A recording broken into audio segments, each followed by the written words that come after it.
അമ്പലപ്പുഴയിൽ കരുമാടിത്തോടിന്റെ കരയിൽ പ്രതിഷ്ഠിച്ചിരിക്കുന്ന വിഗ്രഹമാണ് കരുമാടിക്കുട്ടൻ.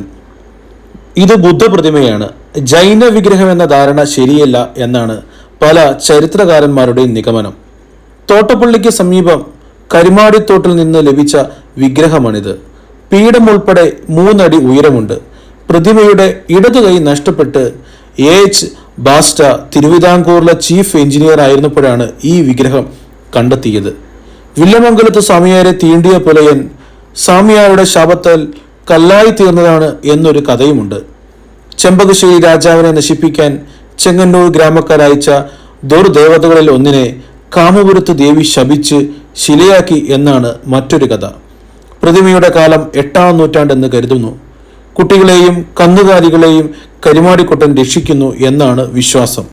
അരി, മലര്, ശർക്കര എന്നിവ പാളയത്തി തെരളി പോലെ ഉണ്ടാക്കി വിഗ്രഹത്തിൽ